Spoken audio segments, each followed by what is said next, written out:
আজ লাঞ্চের মেনু নিয়ে চলে এলাম।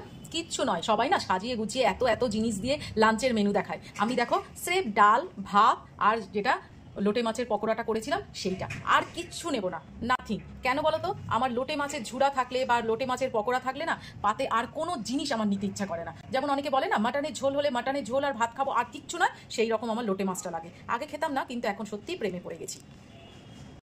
Good afternoon. এসে গেছি রান্নাঘরে। এই মাছটাকে কতজন চেনো আমি জানি না। আমি বাপের বাড়ি যখন থেকে মানে আইবুড়ো বেলায় যখন ছিলাম তখন এই মাছটা আমাদের বাড়িতে কোনোদিন আসেনি। বিয়ের পরে যখন এই মাছটা খেলাম না, খেতে কেমন লাগছিল, দেখে কেমন লাগছিল, তারপরে যখন মুখে দিলাম, সত্যি কথা বলতে কি এই মাছটার প্রেমে পড়ে গেছি। এই মাছটা হচ্ছে লইটা মাছ, লোটে মাছ, যে যেরকম ভাবে বলে। এটাকে পিস পিস করে কেটে নিয়ে এসছে বাজার থেকে, আর এটাকে আমি নুন হলুদ মাখিয়ে রেখে দিয়েছিলাম। আজকে একটুখানি ফ্রাই করব ডাল দিয়ে খাওয়ার জন্য। দারুণ লাগে খেতে, আর কেমন করে করি সেটাও তোমাদের দেখাবো। এইবার যা যা ইনগ্রিডিয়েন্টস গুলো লাগবে সেগুলো এক এক করে বলে দিই তোমাদের। এই দেখো, প্রথমেই আমি ব্রেড কাম করে নিলাম এক্ষুনি মাইক্রো ওভেনে। এইবারে আমি একটু ভিনিগার দিয়ে এটাকে 5 মিনিট রেখে দেবো। একটা মশলা নিয়ে নিয়েছি। মশলাটা কি কি নিয়েছি একবার দেখিয়ে দিই। আদা নিয়েছি, রসুন নিয়েছি, একটা পেঁয়াজের হাফ টুকরোটা নিয়েছি, ধনে পাতা নিয়েছি, আর কাঁচা লঙ্কা নিয়েছি। এটাকে একটুখানি পেস্ট করে নেবো। 5 মিনিট হয়ে গেছে। আমি এইবারে যে মশলাটা পেস্ট করেছিলাম সেই মশলাটা দিয়ে আর একটু মানে ওই 15 থেকে 20 মিনিট ম্যারিনেট করে রেখে দেবো। আর মশলাটা যখন পেস্ট করবে তখন চেষ্টা করবে জল না দেওয়ার। জল ছাড়া মশলাটা করলে এই মশলাটা এই মাছের মধ্যে মাখাতে সুবিধা হবে, না হলে না একদম ন্যাক নিতিয়ে যাবে। 15 থেকে 20 মিনিট হয়ে গেছে। এবার আমি ভাজবার জন্য প্রস্তুতি নিয়েছি। এই যে কড়ার মধ্যে রিফাইন অয়েল দিয়ে দিয়েছি, আর এইখানে একটা ডিম ফেটিয়ে নিয়েছি। আমার মাছ অনুযায়ী একটা ডিমেই যথেষ্ট।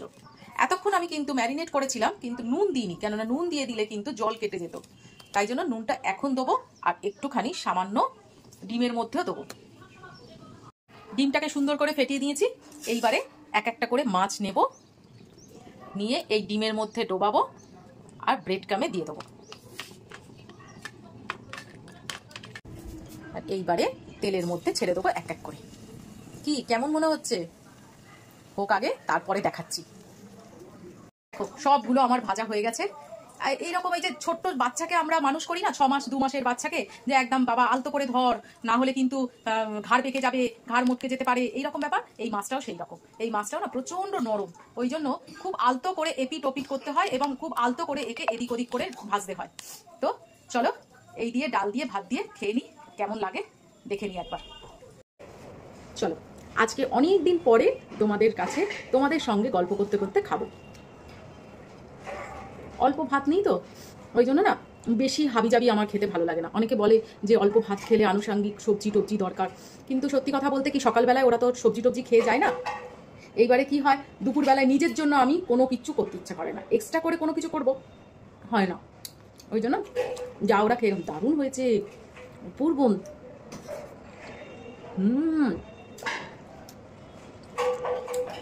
আমার লাঞ্চটা কমপ্লিট করে নি। তোমরাও তোমাদের লাঞ্চটা কি কি করলে, কি দিয়ে করলে অবশ্যই কমেন্টে জানাবে। তো টাটা।